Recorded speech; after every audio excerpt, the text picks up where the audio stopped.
지금 방송에서도 이제 몇 번 말씀드린 뭐 레인보우 로보틱스라든가 그 종목이 8,700억까지 올라왔기 때문에 그나마 1% 2% 문자 사인 나가기도 했어요. 그리고 그 부분을 시간이 되면 뒷부분에 뭐 전략 잡아드리긴 할 텐데 원체 박스형제 TV에서 이제 올려놔 드렸기 때문에 크게 의미가 있을까? 그러면 여러분들께 실질적으로 도움이 될 수 있는 종목군들 내일장 공략주라고 할지라도 실질적으로는 2023년 공략주.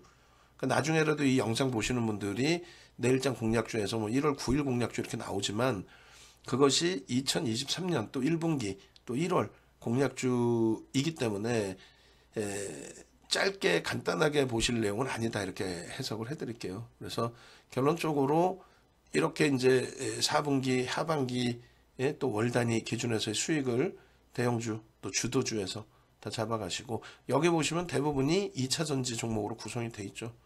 포스코케미칼, LG에너지솔루션, LG화학 그리고 이제 삼성 SDI는 여기 빠져 있습니다만 그리고 금양 그리고 방산주의 기준 방산주 최근에 이제 고점 대비 어렵긴 합니다만 또 하나솔루션이 빠져 있네요. 그리고 뭐 그밖에 종목군들 카카오페이뱅크.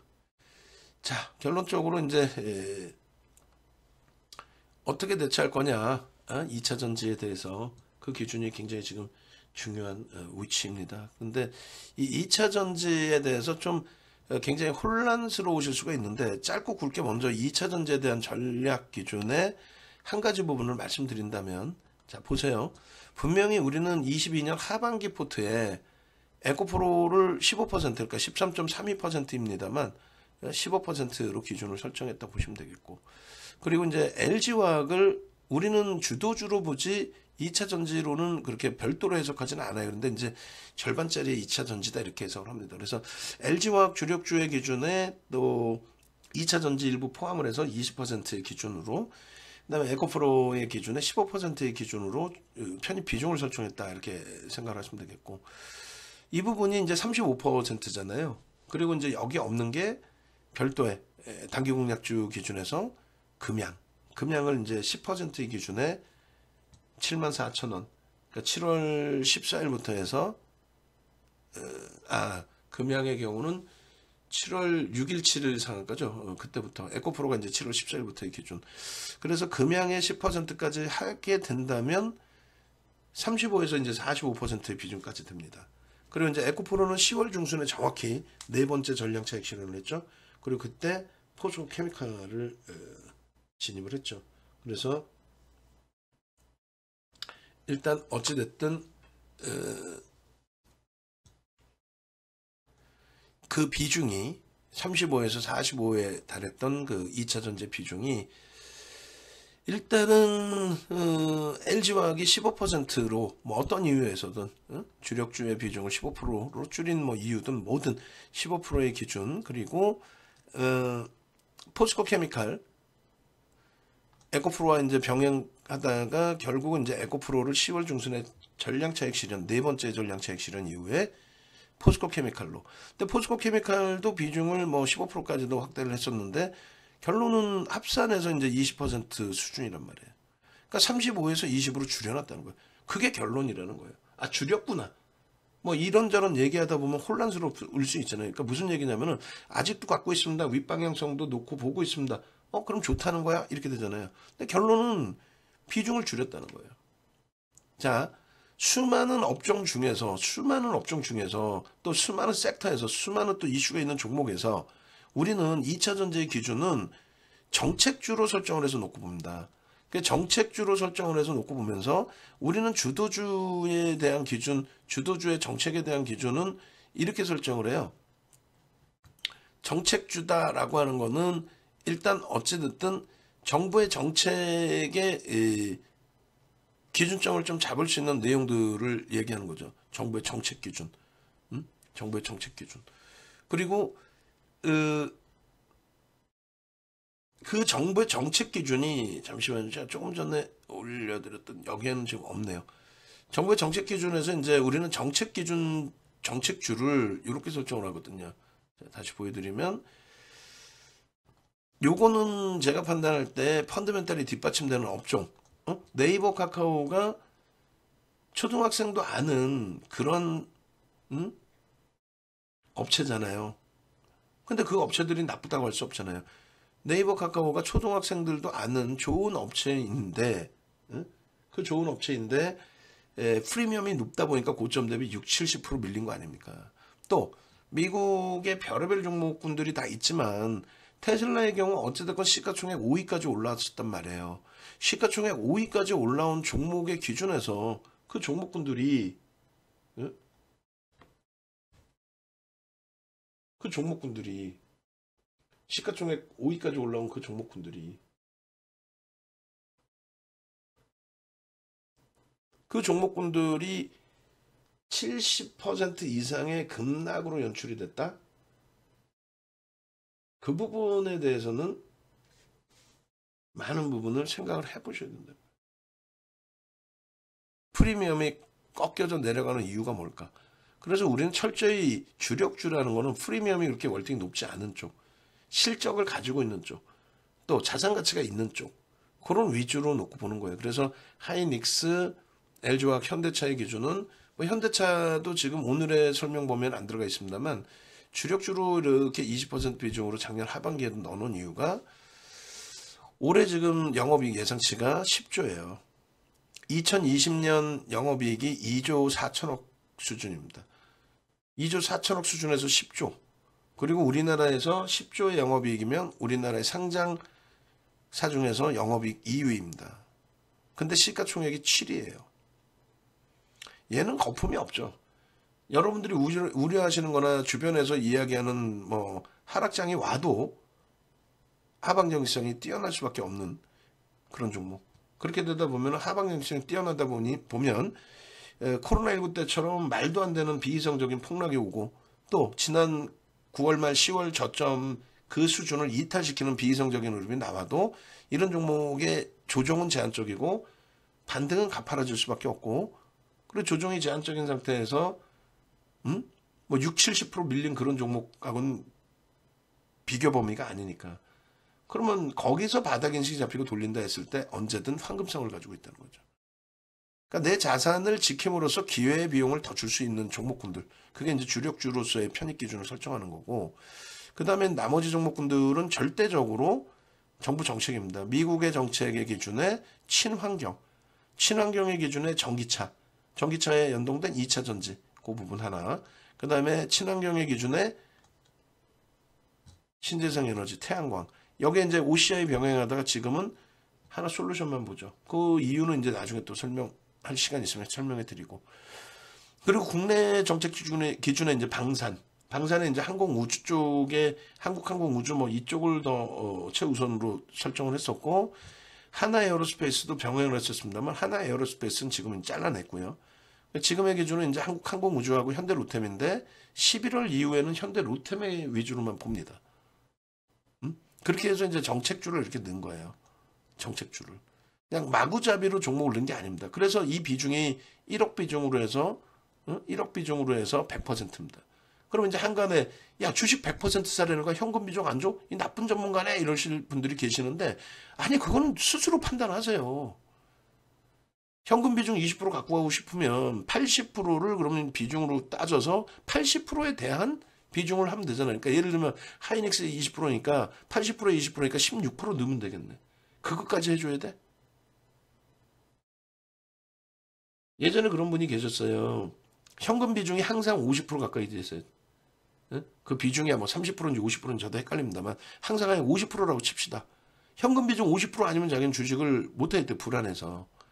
항상 50%야. 근데 그분이 예를 들면은 리먼 터지고 시장 초붕괴돼서 2300에서부터 900까지 밀려 내려올 때 반토막 깨질 때 순식간에 그럴 때도 50% 현금이야. 그게 옳죠.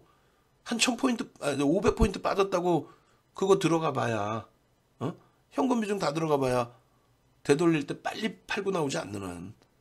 그러니까 어느 시점에서든 현금 비중 뭐 몇 퍼센트 갖고 한다. 그거는 이제 개별 성향에서 자기와의 원칙을 지키시는 그 정책을 쓰는 거고. 그렇게 해서 이제 나는 현금 30% 비중을 가져갈 거야 하는 거는 당일날 만약에 조금 더 들어갔다 다른 종목에 그럼 그날 손실을 보더라도 또 무조건 잘라내서 30%를 갖고 가야 그게 현금 비중 30%인 거예요. 50%든. 무슨 의미가 있어? 어? 연말 폐장일에 글로벌 시장 대비해서 너무 많이 빠졌다고 해서 거기서 30% 있던 현금 거기서 다 들어가면 현금 비중 30% 어디 간 거? 없지. 그런데 더 빠지잖아. 그럼 손절하고 또 30% 만들어 놓을 거예요? 아니잖아요. 그러니까 원론적인 원칙을 못 지키실 것 같으면은 그 의미를 부여하지 마시고 윤 정부가 드리는 거는 여러분들이 선택하신 주식 비중, 현금 비중 얼마가 지금 좋을까요? 윤 정부는 그랬잖아요. 지금 현재 기준은 바닥권으로 인식한다니까 어느 지수에서든 위로 본다니까요. 결과적으로 위로 본다. 위로 볼 때 소형주를 가지고 가서 시장에 연동되지 못하는 그런 흐름이 아니라 시장이 돌려질 때에는 시장과 함께 최소 움직이거나 아니면 시장 주도주라고 생각하니까 편입하는 종목이라서 윗방향을 보고 비중을 채운다. 그래서 결론은 저는 주식 비중을 대부분을 채우는 쪽에 기준을 설정을 합니다. 사실은. 미끄러지면 밑에서 사기 위해서 현금을 냅두는 거 당연히 중요하죠. 근데 그게 어디가 바닥일 줄 알고. 그리고 더 미끄러진다 생각하면 뭐 주식을 더 채우는 게 아니라 때려야죠. 그거는 이제 말 그대로 심사숙고한다고 그랬잖아요. 그래서 지금의 2차 전지를 그렇게 심사숙고를 하고 있다라는 기준이고. 그리고 2차 IT의 기준을 작년 하반기부터 해서 사실상은 비중을 좀 줄여서 IT를 55% 이상으로 채웠었으니까요. 그걸 줄여서 방산이든 2차 전지든 신재생 에너지든 방산이든 이런 쪽으로 나눈 거죠. 또 LG화학 현대차로 나누어 간 거죠. 그래서 지금의 기준은 결론적으로 포트의 비중은 이렇게 1월 달에도 마찬가지입니다. 기본 포트는 하이닉스, LG화학, 현대차 다 실적주 그리고 청산 가치주 그리고 그만큼의 또 누적적인 수급. 얘네 수급이 지금 좀 안 좋은데 안 좋기는 안 좋아서 외국인 지분이 50%예요. LG화학도 마찬가지입니다. 유통 물량이 없어요. 현대차의 경우는 뭐 어마어마한 실적인 거고. 그다음 나머지 비중에 있어서 좀 무리수를 둔 거죠. 평상시와는 완전히 다르게. 무조건 주력주 비중을 높게 잡는데 이번에는 12월부터 20%씩을 하나솔루션, 현대, 로템으로 잡아놨어요. 사실상 이쪽에 시장은 이제 바닥으로 인식을 하기 때문에 제 입장에서는 그래서 변동성이 이제 시장 지수가 위로 올라올 때 이쪽의 흐름을 굉장히 긍정적으로 본 겁니다. 그리고 이제 2차 전지 비중을 확 줄인 거고 포스코 케미칼 이제 설명 들어가는 거죠. 그리고 SM 이제 개별 내용 그리고 누적 수급 현대두산인프라코 실적 그다음 누적 수급 오버행 이슈는 이제 상당 부분이 일단락 돼 있는 것으로 해석을 합니다. 그렇게 해서 비중 범위 보시면 주력주 15%씩 그다음에 20%씩 채운 종목 그리고 2차 전지가 나는 무지하게 채웠는데 5%뿐이 안 되네. 이걸 꼭 느끼시라는 얘기예요. 여러분들 지금 대부분이 2차 전지 꽉꽉 채워 있어요. 보면은 그 2차 전지도 희한한 2차 전지 많이 갖고 계세요. 희한한 2차 전지. 무슨 얘기냐면은 우리도 접근 범위를 가지고 갔었던 어떤 거? 우리도 접근 범위를 가지고 갔었던 어떤 거? 뭐 세비캠 무슨 뭐 성일하이텍 뭐 코스모화학 이런 종목 또 PNT 이런 종목 안 된다고 그랬잖아요. 거래대금이 없으면 안 되는 거예요. 그냥 전체적으로 예를 들면 포스코 케미칼이 120%씩 올라올 때 하반기에 그렇게 올라올 때 연동돼서 올라오는 종목군들은 그건 대장주가 아니잖아요. 그냥 조금씩 따라붙어 보는 정도 수준.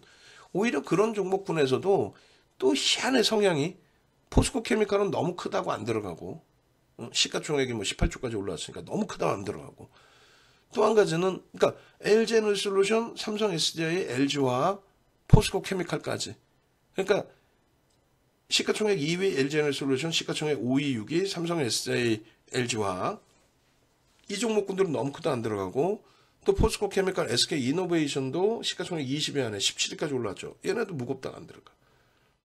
그러면 아싸리 금양을 들어가든가. 금양도 안 들어가. 그래 놓고 또 들어가는 거는 세비캠, 성일하이텍, 코스모학인데 또 PNT 이런 종목인데 들어갔으면 또 빠져나와야 되는데 거래대금이 없는데도 안 빠져나와. 그럼 다시 다 볼까요 다시? 자 봅시다. 일봉입니다. LG에너지솔루션 이제 오른 거 위주로만 봐보자 한번. 오른 거 위주로만.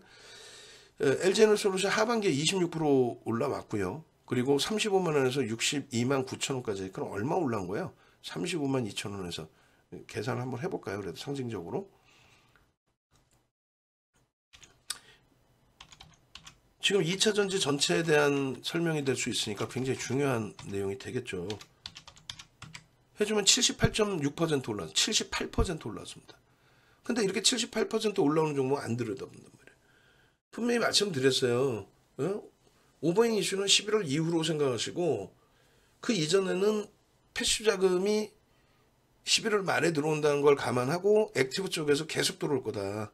그 액티브 쪽에서 계속 들어온 이 물량 있죠. 이 물량이 그대로 대부분이 11월 말에 패시브 자금으로 넘겨졌다고. 이날 넘겨졌단 말이에요. 넘겨지니까 그들끼리 손바뀜이니까 개인들은 그대로 뺏긴 것처럼 보여져요. 근데 문제는 뭐냐면은 패시브 자금은 그건 안 팔아. 주가가 밀려도 안 팔아요. 더 밀려도 안 팔아요. 뭐 로스코 범위가 있으면 팔긴 하겠지만 안 팔아요. 왜? 벤치마킹 해서 들어온 물량이기 때문에. 그러면 주가는 왜 밀리냐라고 했을 때 첫 번째는 그 물량을 갖고 있는 패시브 자금이 가지고 있는 물량을 공매도 대차로 내놓는단 말이에요. 대차로 내놓으니까 가지고 가서 공매도를 친다는 거죠. 응? 그거가 하나 있고 또 하나는 1월 말에 또 우리사주가 보호해주가 풀리는데 그게 얘가 주식수가 원체 많으니까 얘도 근데 이제 뭐 대주주집은 81.84%야 물량이 안 나오겠지만 우리사주 공모가 가격 그 가격 대비해서 뭐 이자 비용도 나가야 되고 별의별 근데 그게 지금 공모가 30만 원 그 수준 대비해서 주가가 현재가가 많이 올라와 있잖아요. 현재가 44만 4천 원. 그러니까 공모가 30만 원 대비 많이 올라와 있으니까 그 물량에 차익 실현 행하는 그러한 오버행 이슈가 있지 않을 거냐. 그게 한 700만 주대 되는 걸로 알려져 있어요. 그 정확히 이제 보고 말씀을 드릴 건데 어차피 우리는 안 갖고 있으니까 그러니까 이제 2차 전지 업체들이 서로 이제 차별화가 돼야 되는데 LG에너지솔루션의 비중이 2차 전지 섹터에서 차지하는 비중이 너무 높다 보니까 얘의 움직임에 따라서 자금이 몰리죠.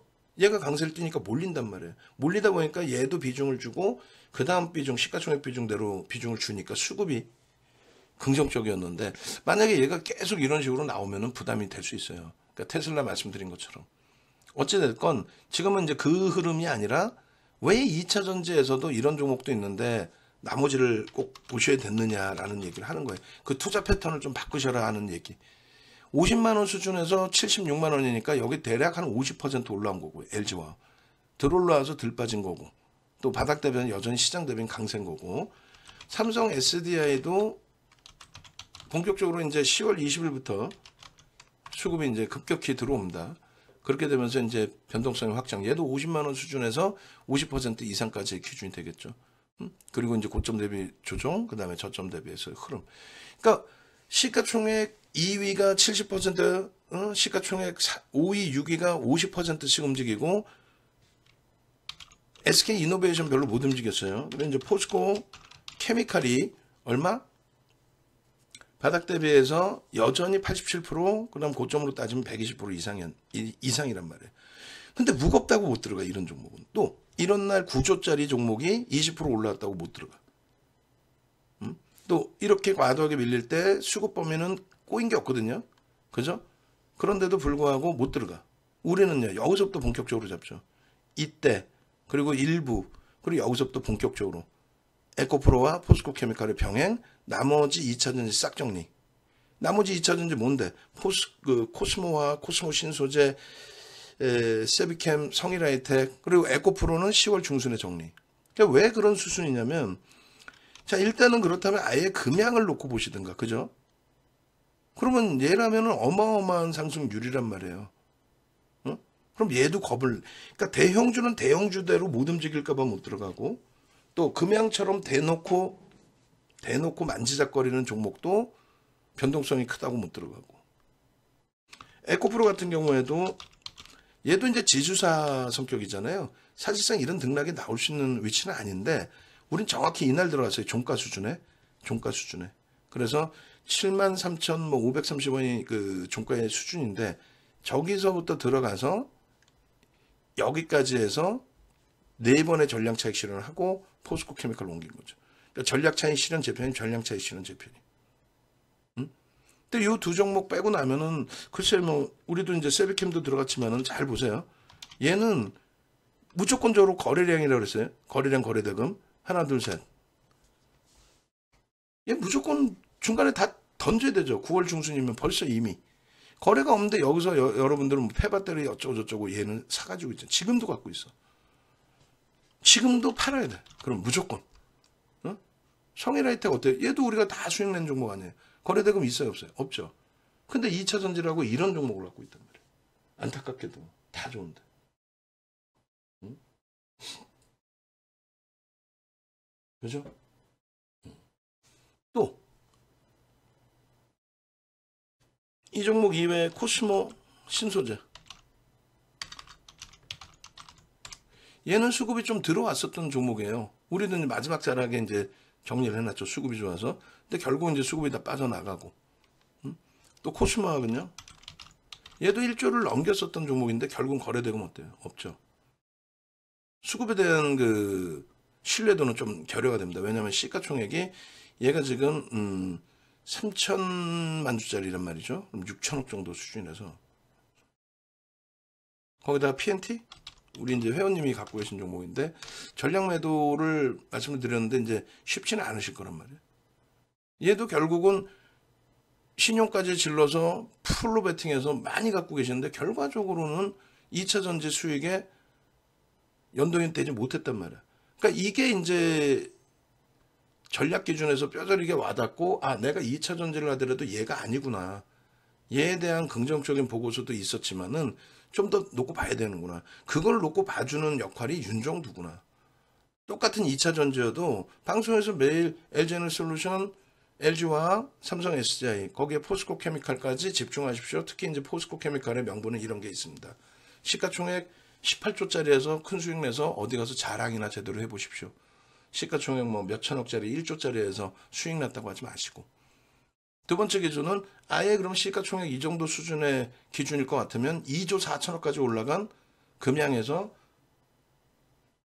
7월 5일 6일 상한가 상한가 10월 13일 28일 상한가 상한가 11월 9일 29.28% 수익이라도 내보고 어디 가서 2조 4천억까지 올라간 금양에서 자랑을 하시든가 아니면 에코프로에서.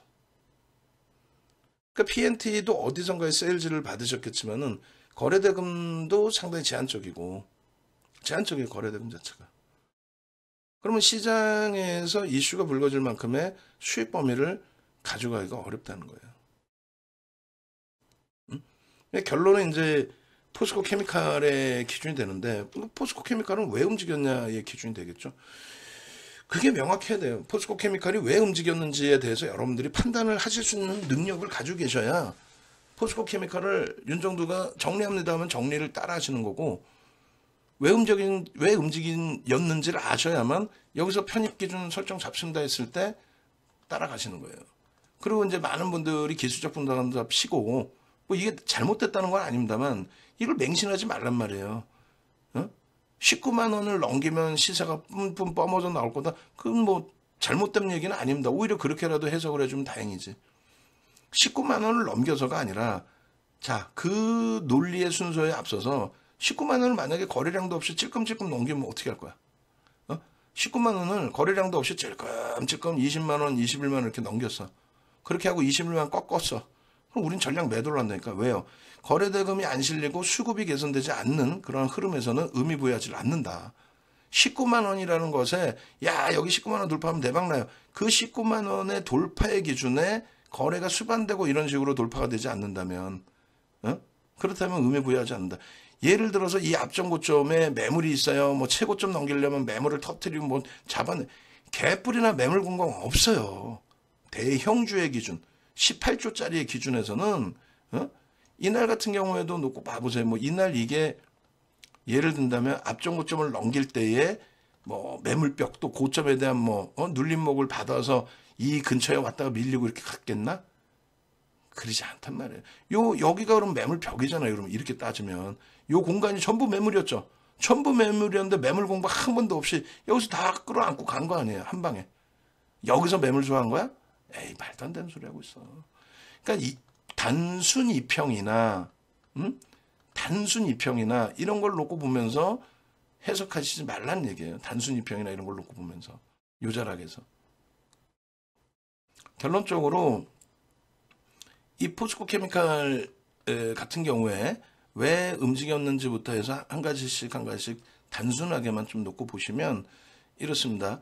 포스코 케미칼 우리도 지금 계속해서 지금 자락에 지금 가격에 편입 설정을 잡아드리고 있고 17만 6,500원을 이제 마지노선으로 설정한다고 그랬어요. 몇 차례 손절 범위를 확장을 시켰죠. 몇 차례 이렇게 확장을 시켰는데 17만 7천원의 마지노선을 뒀다가 이제 그게 가볍게 그냥 훅 하고 이탈되더니 바로 돌린 거예요. 뭐 굉장히 좋은 업체라며. 좋은 업체인데 주가 밀리면 안 되죠. 근데 밀린단 말이야. 왜 그럴까요? 뭐 대외적으로는 테슬라의 영향과 대내적으로는 그동안 강세를 이끌었던 LG 에너지 솔루션의 오버행 이슈 여러 가지 겹쳐진 거고, 그죠? 시장의 지수도 약세를 띈 거고, 그것에 대한 이제 디커플링이 나와야 돼요. 응? 테슬라에 대해서도 벗어나고, 그리고 이제 우리 2차 전지 종목군들이 테슬라에 대해서 좀 벗어난 상황이에요. 왜냐하면 75% 밀릴 때 그렇게까지 연동돼 있지 않거든요, 사실은. 12월 한 달 동안에 30% 이상 밀릴 때 그렇게까지 연동돼 있지는 않거든요. 그래서 이제 조금 디커플링 상태다 이렇게 놓고 볼 수 있는데, 그 디커플링 상태인 거는 가장 중요한 것이 테슬라의 시장 점유율은 낮아지거나 일론 머스크의 그 지분이 장래에 튀어나온 거, 그 수급 논리가 무너진 거, 이런 부분에 테슬라만의 조금 약세라고 한다면 전체 전기차 시장에 대해서는 미국의 정책이 민주당 정부가 유지되고 있는 한 미국의 정책이 친환경 그대로 유지가 된단 말이죠. 그러니까 정부의 전기차에 대한 지원책 부분은 유지될 거다. 그러니까 테슬라가 아니더라도 다른 쪽에서 전기차의 성장성은 이끌어 갈 거다라는 게 중론이죠. 그러다 보니까 테슬라의 영향력이 전기차 시장에서 축소된 것이지 전기차 시장 자체가 무너진 건 아니다라는 해석이 있어요.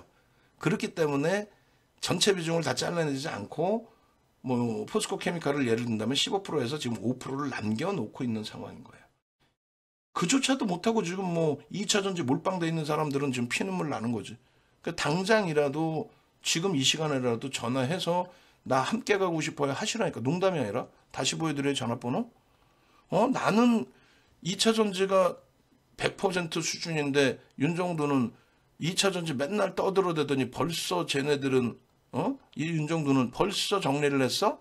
이렇게 되셔야 돼요. 금양 비중도 마찬가지고, 마지막에 뭐 손절 범위도 있었지만은 그 전화하셔서 내 비중 좀 조절해 주세요가 돼야 된단 말이죠. 결론적으로 포스코 케미칼에 대해서 이제 일단은 비중을 줄여놓은 이유가 이렇게 프리미엄이 너무 높다. 지금까지는 프리미엄이 높아도 편입의 기준을 설정하고 가져갈 수 있었던 것은 딱 한 가지. 어떤 거요? 프리미엄이 높게 형성돼 있어도 수급 논리에 의해서, 그러니까 펀더멘털적인 부분이 아니라 수급 논리에 의해서 수급이 유입되니까. 그러니까 계속해서 들여다본 거예요. 수급이 외국인 기관 쪽에서 수급이 들어오고, 그 수급이 들어오는 거는 2차전지 섹터 자체의 강세의 흐름이 연출이 됐었고, 그 강세를 이끌어낸 거는 테슬라가 휘청되더라도 LG 에너지 솔루션의 수급 논리에 의한 또 강세, 오버행 이슈가 터지기 전, 11월 말 이전, 그러니까 12월 마지막 동시효과 또 이전, 그 기준에서의 강세가 2차전지 전체 섹터의 자금을 몰고 간 거죠. 거기에서의 강세를 띈 거예요. 거기다 이제 뭐 2차전지 전반적인 종목군들의 이슈, IRA에 따른 이슈, 이런 부분들이 이제 표출이 된 거고. 거기에 이제 포스코 케미칼이 월등히 강했던 이유 중에 하나는 3분기에도 강했지만 4분기에 강한 이유는 이겁니다. 딱 하나예요. IRA가 진행이 됐고, 그리고 이 IRA는 분명하게 말씀드리지만 미국의 중간선거 때문에 더 강하게 표출돼 어떤 내용들인 거지, 뭐 예를 든다면 이게 맞을지 모르겠습니다만 그 트럼프 대통령이 당선되자마자 인기몰이, 그러니까 대선 공약 중에 하나는 뭐예요? 야, 한국하고 FTA도 잘못됐고, 그래 한국의 자동차 업체들 이거 다 튀어나와, 내가 이거 다 조정할 거야. 결국은요, 뭔 소리야? 자동차주들 뭐 크게 조정받아서 웃기는 소리 흐지부지 지나가죠. 정치쇼. 그러니까 대선을 앞두고 나는 굉장한 보수층이고 나는 마초 기질이 있고 나는 미국인이고 나는 백인이고 이런 걸 강조하면서 막 그냥 무슨 뭐 중국하고 또다시 뭐 환율 전쟁할 것처럼 하고 FTA 잘못됐다 하고 멕시코 장벽 쌓는다 하고 멕시코 쪽하고도 FTA 다 전면 수정한다 하고 미국의 납타 협상 전부 파기시키고 북미의 납타 협상 다 뭐 파기시킨다 하고 실제로 그렇게 했죠. 막 어수선하게 만들었잖아. 근데 결국은 흐지부지 다 끝나요. 정치 쇼였거든. 뭐 미국이 뭐 전 세계를 상대로 뭐 전쟁하자는 거 아니니까. 그러다 보니까 이제 미국 보수가 들어오면은 자꾸 이제 전 세계 언론 쪽에서 비이성적인, 그러니까 부시, 아버지 부시, 아들 부시, 그때 전쟁이 나죠. 이라크전, 걸프전. 왜? 방산이나 전통 에너지 사업에 대해서 공식적인 후원을 받기 때문에 그 부분에 대한 이슈거리를 만들어야 된단 말이에요. 그러니까 이제 마찬가지고. 그렇게 해서 이제 트럼프 대통령 때도 트럼프 대통령이 이상한 사람이 아니라 이제 보수 정권이 들어오면 그렇게 된다는 거예요. 그러니까 미국에 이제 진보가 들어왔을 때는 친화적인 정책인데 이번에 중간선거 때는 굉장히 강하게 어필을 한 거죠. 왜냐하면 인플레이션이 너무 셌기 때문에. 그래서 이제 뭐 중국을 까는 것처럼 굉장히 까는 것처럼 해놓고 수입 물가는 잡아야 되니까 강달러로 가고. 그러니까 우리나라 원화의 약세가 문제가 아니었던 시기라는 거고. 그러니까 강달러로 가면서 우리나라 원화나 파운드와 유로화가 20% 수준의 평가 절하. 그래 일본이 40% 가까운 평가 절하. 이렇게 된 거죠. 그러니까 그게 다 중간 선거에 맞춰진 그 정책의 기준이었단 말이에요.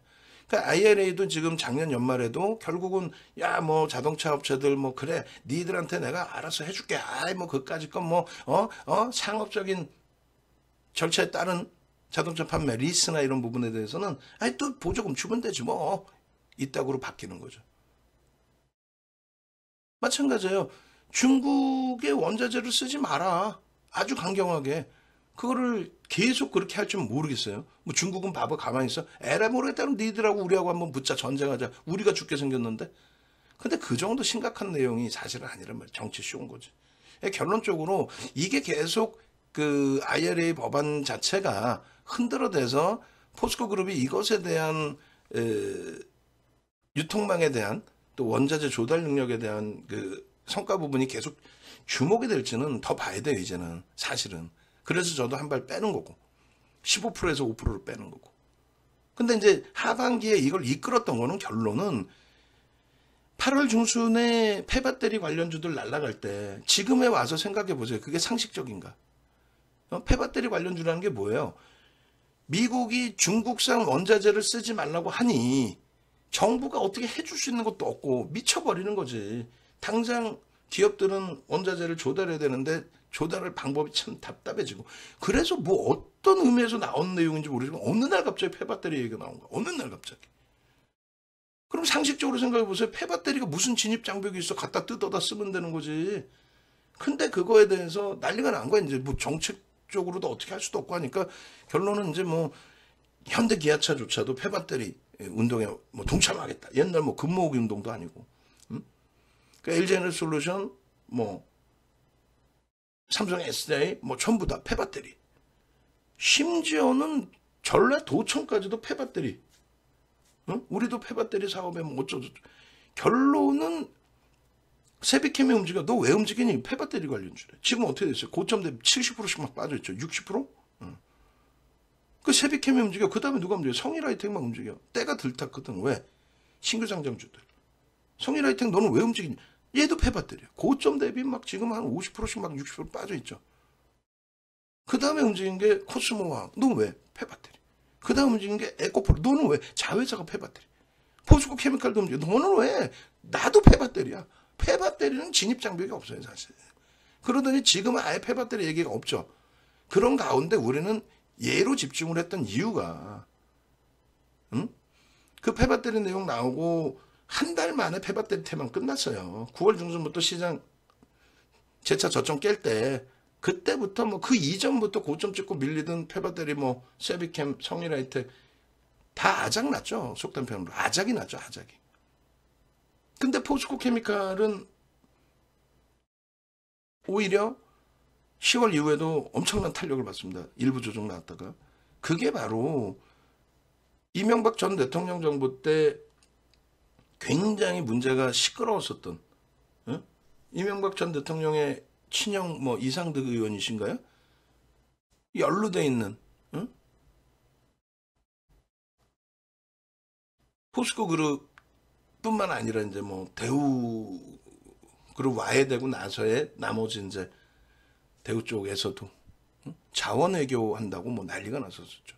검증되지 않은 거를 사들이면서 그 돈이 다 어디로 갔냐라는 의혹까지 해서 뭐 아주 뭐 정치적으로 시끄러웠던 그런 내용이 있었다는 거 기억하실 겁니다. 그러니까 그때 당시의 결과물이 지금 굉장한 거 아니냐, 그거는 뭐 정치적인 부분을 갖다 논할 필요가 없는 거고, 어쨌든 그때 뭐 손실이 뭐 1,000원 났는데 지금 뭐 100원 회수한다고 잘 됐다 할 수도 없는 거고, 그러니까 그 가치 산정을 지금 논하자는 게 아니고, 결론적으로 그 자체적인 공급망을 가지고 있는 쪽은 포스코 케미칼, 그러니까 포스코 그룹 쪽이 유일하다라는 거예요, 사실상. 그래서 그 당시에 폐배터리 얘기 나오고, 그러니까 우리가 7월부터 에코프로, 금양 이런 종목에서 가지고 놀다가 8월 중순부터 세비캠, 성일라이텍 가지고 노는데 걔네들은 너무 변동성도 심하고 하기 때문에 여전히 에코프로 위주로 보다가 결국은 9월 중순 이후부터 해서 포스코 케미칼하고 에코프로로 합산, 나머지는 전부 차익실현, 전량 차익실현 끝. 마지막 들어간 건 전부 손절 끝. 그 다음에 이제 9월 중순 이후에 10월부터 해서는 포스코 케미칼, 에코프로. 그리고 에코프로 10월 중순, 뭐 10월 말 전량 매도, 그리고 SK 이노베이션. 그래서 이제 11월 달에 같이 가지고 오다가 여전히 포스코 케미칼 우위. 그리고 이제 12월부터 조정입니다. 굉장히 깊어졌는데 마지막 잡은 물량은 손실이죠, 다. 포스코 케미칼도. 뭐 에코프로 수익 난 건 다 둘째 치고, 아니 뭐 그럼 3년 전 수익 난 것도 따져야 돼. 그거 필요 없잖아. 에코프로 수익 난 거, 금양 수익 난 거 다 필요 없어. 포스코 케미칼 하나의 기준에 수익 차익 실현도 있을 거고요. 지금은 어쨌든 고점 대비 손실이 더 많을 거란 말이에요. 손실이신 분들이. 그런데 막연히 갖고 갈 수 없다라는 거죠. 얘가 올라온 거는 뭐다, 결국은 IRA 감축법에 대한 수혜 부분이 실질적인 수익, 유통망을 갖고 있는 거. 그래서 GM뿐만 아니라 포드사까지도, 또 올해부터는 미국 포드사 쪽이 유력한데 공급망이, 공급을 더 해달라는 쪽으로, 그렇게 해서 성장성은 더 뛰어날 것으로 추정을 합니다. 다만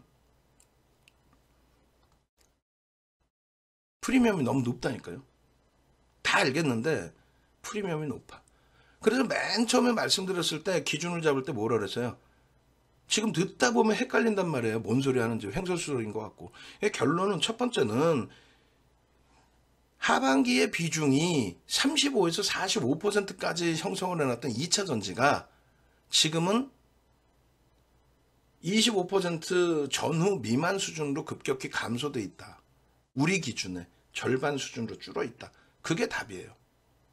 완전히 빼지 왜? 그러니까 그 완전히 못 빼고 있다는 거예요. 왜? 전체 시장이 조정받으면서 동반적인 조정도 있었기 때문에 다 빼지는 않고 보는 거예요. 하반기에 주력 업종이니까, 주력 섹터니까. 다만 이제 펀더멘탈이 뒷받침되지 않으니, 성장성은 뒷받침되더라도 당장에 펀더멘탈이 뒷받침되지 않으니 여기서 이상하면 그냥 싹 정리다. 이상하다는 기준. 첫 번째, 수급이 살아나지 않는다. 메이저들의 수급이 들어오지 않는다. 두 번째, 메이저들의 수급 상관없이 거래가 터져야 된다. 거래가 터지지 않는다. 그럼 가격 반발력만 보고 그냥 싹 정리입니다. 그렇게 정리 끝내고 나왔던 종목이 같은 2차 전지를 할지라도 에코프로라든가 또 그 앞전에 세비캠이라든가 이런 종목군들 전부 끝. 됐죠? 그럼 지금의 전략은 방금 말씀드린 것처럼 명확합니다. 전저점 깨뜨리면 무조건 정리해요. 전저점 깨뜨리면 더 이상 미련 안 갖습니다. 그리고 나서 다시금 돌려주면 그때 봅니다. 지금 월봉인데요. 잘 보세요. 2020년부터 모든 2차 전지 대형주, LG화학, 삼성 SDI, SK 이노베이션 이 세 종목군들이 20년도에 상상을 초월하는 초강세가 나옵니다. 그때 포스코 케미칼도 마찬가지. 그러고 나서 똑같이 조정을 받아요. 이렇게. 그러고 나서 조 바이든 대통령 방한 시점부터 해서 2차 전지가 다시 날아가기 시작하죠, 사실은. 근데 그 2차 전지 날아갈 때 여러 요인 중에 뭐가 있다고 그랬어요? IRA 이슈 말고 7월 말부터 LG에너지 솔루션이 미친 듯이 날아가요. 얘기했잖아요. 유통 물량 자체가 없어요. 81.84%가 LG화학 지분이라서 나머지 지분 중에 기본 지분 다 빼고 나면 2차전지 섹터 지분 빼고 나면 유통 물량이 없어. 근데 LG에너지솔루션의 MSCI 지수 편입 비중이 확대되는 것과 코스피 200 지수의 유동 비중 10%에서 15%로 확대되는 부분, 그것 때문에 그 수급이 11월 말까지 들어옵니다. 그 얘기했어요. 11월 말까지 들어오고 그게 패시브 자금으로 넘겨지면 LG에너지솔루션의 조정이 나올 수 있다. 그러니까 올라갈 때 연동된 폭, 그리고 LG에너지솔루션이 조정받을 때 연동되는 폭. 근데 이제 디커플링이 나와준다면 땡큐한 거고, 계속 테슬라나 LG에너지솔루션이 연동돼서 2021년도의 흐름으로 회귀가 된다면 얘는 끝이라는 거예요. 응? 그러니까 결론은 판단 힘드시죠? 윤정도는 판단하겠다고. 어떻게 저점 깨트리면 이번에는 더 이상 미련 가지면 안 된다. 끝. 저점 깨트리면 손절. 또 차익 실현 하셔야 되는 분들 차익 실현. 그리고 거래가 터진다? 월봉 기준에 이 거래가 터져야 되는데 너무 오랜 기간을 봐야 되죠. 그럼 뭐 주봉이나 일봉으로 보시면 된다라는 거예요. 그러니까 일봉 기준에 어떻게 돼요? 일봉 기준에 최소 100만 주씩 거래가 터지고 돌려줘야 돼요. 최소. 12월 내내 이제 100만 주 미만이라서 안 보이겠지만은 100만 주 이상 터지고 돌려줘야 야싸 제대로 돌린다. 이제는 끝내준다. 따라 붙어야지 하고 비중을 그때는 늘리는 것도 고민. 근데 전저점 이탈돼? 정리라니까요. 전저점이 이탈돼 정리를 하셔야 된다고. 결론적으로 이 포스코 케미칼의 거래 대금이 최상위에 여전히 유지돼 있으니까 지금 기대감을 갖고 계속 이제 들여다보고 있는데, 변동성이 원체 커서 얘도 툭 건드리면 뭐 하루에 뭐 4, 5%씩 아랫방향으로도 열려버리니까. 그죠? 자, 최종 정리를 합니다. 포스코 케미칼에 대해서 이걸 보시면 돼요. 최종 정리. 최종 정리. 그래서 첫 번째 기준은 우리는 2차전지 비중이 35에서 45%까지 확대가 돼 있었다. 하반기부터 11월 달까지가 정확합니다. 11월 달까지는 이렇게 35에서 금양까지 45% 비중. 그런데 12월 달부터 해서 정 의원님들 다 계신데 뻥칠 수 없잖아요. 거짓말할 수 없잖아. 12월 달에서부터 어떤 이유에서든 LG화학도 15%로 또 포스코 케미칼도 5%, 전후 5% 미만으로. 그러니까 35에서 45%, 거기서부터 20%로 줄었어. 그러니까 절반 이상 이렇게 줄은 거예요. 비중을. 그만큼 2차 전지에 대해서 정점 인식을 솔직히 잡는다. 근데 미련을 갖고 있는 거는 여전히 누적 수급 범위가 완전히 다 소진된 건 아니다. 그리고 시장 조정에 연동됐다라는 해석도 한다. 그렇기 때문에 미국의 정책의 기준의 2차 전지, 미국의 정책의 기준의 친환경 전기차 2차 전지, 그것이 여전하다면 시장 견인차 역할을 같이 가져갈 수 있다. 그래서 비중은 줄여놨지만 마지막 본다. 그러면 비중을 줄여놨지만 마지막 보는데 여러분들이 판단 능력이 나 그래도 혼란스러워요. 딱 하시면 이렇게 프리미엄이 높다라는 거. 여러분들 쇠뇌되어 있는 건 뭐야? 쇠뇌되어 있는 거. 야, 2차 전지가 우리나라를 구할 종목이라는 거. 그게 쇠뇌되어 있잖아요, 사실. 그리고 포스코 케미칼은 세상에서 제일 좋은 종목으로. 또 나머지 아까 말씀드린 여러 종목군들, 2차 전지 종목군들, 세상에서 제일 좋은 종목으로 아니라는 거예요. 응? 이렇게 프리미엄이 높다. 우리도 들어갔지만 이 프리미엄을 녹여줄 수 있는 거는 어떤 거다? 수급이었는데 그 수급 범위가 어떻게 돼 있다? 꺾여져 있다. 아직까지는 그나마 기대 요인을 일부 가져간다 해도 수급이 꺾여져 있잖아. 10월로 따지면 완전히 꺾여 있잖아. 10월로 따지면. 응? 수급이 들어온 만큼 들어왔고 나갈 만큼 싹 나갔는데 주가는 더 위에 있어. 그러니까 여차하면 도망가자는 거고, 이 거래가 월등히 터지면, 얘기했어요. 100만 주 이상이라고 그랬습니다. 100만 주 이상의 거래가 터져서 주가를 땡겨줄 때 일주일에 최소 두세 번 이상은 100만 주가 터지면서 땡겨줘야 돼요. 그래야 앞정 고점을 넘길 수 있는 추세의 흐름을 기대할 수 있다. 막연하게 이거요 끝내주고 이 업체가 끝내주고, 뭘 끝내줘? 봤잖아. 프리미엄이 이렇게 높다는 거. 야, 이게 포드사의 영향까지 다 포함된 거 알잖아요. 9월 20일 날 미팅했다는데 무슨 지금까지 포드 얘기를 하고 앉아있어. 9월 20일 날 미팅했다고 10월 달에 나온 뉴스를. 여러분들이 알고 있는 만큼 윤정도도 알고 있다고요. 응? 그 시중에 나와 있는 그 재료 요인이다 뭐 이런 거 IRA에 뭐 수혜주다 다 펀드멘탈에는 이미 다 반영돼 있고 그걸 다 따졌을 때도 여전히 사실상 고평가다. 그거를 이길 수 있을 만큼 수급이 유입돼야 되는데 수급이 지금 차익 신호로 나갔다. 근데 미련을 갖는 거는 여전히 미국의 정책이 친환경이기 때문에 아직까지 그리고 거래대금이 아직까지는 그래도 20위 안에 들어와 있으니까 최종 결론은 그래도 정신없고 혼란스러우시면 함께 하셔야 되고 그리고 더 중요한 거는 지금 2차 전지 다른 종목 갖고 계신 분들 많아요. 아까도 말씀드린 뭐 우리 새로 가입하신 분 중에서 PNT 갖고 계시고 그 비중이 뭐 신용까지 하면 50% 이상이시고 근데 지금 혼란스러워 하셔. 야 들어와서 봤더니 하이닉스 8% 오른 날 그 전날 가입을 하셨는데 오른 날 하이닉스 편이 못 하셨단 말이야. 그러니까 더 높이 사기도 어렵고 심리적으로 사야 되는데도 부담이 되잖아. 그러나서 목요일날 봤더니 하나솔루션 현대로템 폭락을 해. 금요일날 돌려놓기는 다행인데 내 종목 포스코 케미칼 포스코 홀딩스가 또 3거래를 강세를 튀었어. 이건 뭐 나 혼자 해도 되겠는데 이렇게 돼버리신단 말이야. 안타까운 거죠. 그래 애꿎은 우리 직원들만 무지하게 혼났죠. 하이닉스 급등 나오는 날 왜 개장 초부터 들어와 계셔서 빨리 정리하시고 하이닉스 편입해서 일단 그 수익 챙겨 놓으시고 갔다면 나머지 PNT 같은 종목 싹 정리해서 포스코 케미칼 비중 1.5%였으니까 5% 채우고 그다음 나머지 주력주 채워서 월요일장에 초강세 떠서 주력주들 움직이기 시작하면 그래 여기야 이렇게 돼야 되는데 이제 어설퍼진 거죠. 이제 막 혼란스러운 거죠. 나 혼자 해도 될 것 같은 대로. 안 돼. PNT를 정리를 못 하셨다면 특히 더 정리를 하셨어도 마찬가지고.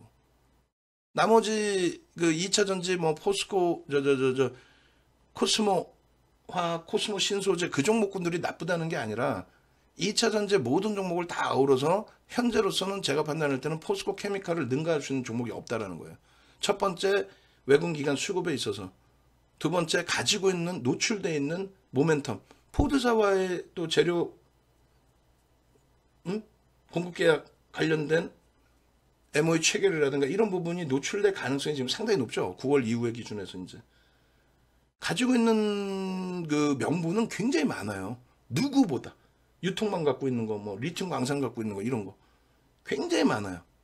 그 어떤 종목보다 시가총액 규모도 그렇고 수급도 그렇고 모든 게 나머지를 갖고 계신 분들, 에코프로 BM, 에코프로 그 다음에 뭐 LNF, PNT, 뭐 성일하이텍, 코스모와 뭐 다 아우러서 2차 전지를 보신다면은 그 종목군들을 빼내시고 이쪽으로 그리고 그 종목군들은 거래가 터졌을 때 기준에서 잠깐 보시는 그리고 얘가 터져서 움직인다면 나머지 2차 전지 보시는 그렇게 전략을 꾸려드립니다. 네. 그렇게 해서 나중에 포스코 케미칼의 요 정도 내용 말고 포스코 케미칼의 잠시만요. 제가 찾아볼 건데 포스코 케미칼의 이제 분석 내용 이건 짧게 올려드린 거잖아요. 근데 요거 말고 이제 올려드린 내용이 있어요. 이거 잠깐 보고 계세요. 올려드린 내용이라는 게 뭐냐면 포스코 케미칼 쪽에 이제 PPT 파일 자체를 자세하게 설정해서 이제 올려드린 부분들이 있거든요. 이 종목이 왜 움직이고, 어떤 기준에서 들여다봐야 되고 이런 내용들. 그거를 지금 제가 찾아서 그거를 좀 올려드릴 테니까 자세히 보세요. 그렇게 해서 뭐 그냥 여러분들이 뭐 증권사 보고서 보고, 내가 하나 읽어놓고 뭐 대단한 걸 아는 것처럼 그렇게 하셨다가는 오히려 낭패를 보세요. 나머지 종목이 그렇잖아요. 아니 코스모 신소재나 화학이 나빠요? 안 나빠요. 보고서 보면 성장성이 얼마나 뛰어난데. 근데 중요한 거는 그게 아니잖아요. 중요한 거는 그게 주가에 반영되어 있느냐. 그게 중요한 거죠. 그러니까 주가에 반영되어 있느냐라고 했을 때 2차 전지 종목군들은 싹 다 반영되어 있어요. 프리미엄이 너무너무 높아요. 상상을 초월하게 높습니다. 그리고 도망쳐 나올 땐 도망쳐 나와야 되는데 그리고 탑픽을 제대로 인정을 하고 잡아놓고 대처를 해야 되는데 자꾸 그러지 않으려고 하니까 문제가 되죠. 일단은 제가 10월 2일자의 PDF 파일을 포스코 케미칼에 올려드렸어요. 그것도 참조하시고 영상도 참조하시고, 그리고 하여간에 2차 전지 갖고 계신 분들은 함께 움직이셔서, 비중이 꽤 높으신 분들 함께 움직이셔서 잘 대처하셔서 이번 기준에 가급적이면 수익으로, 만약에 여차하면은 손절이라도 단행해서 주도주로 잘 또 채워놓는 걸로 전략을 잡아야겠습니다.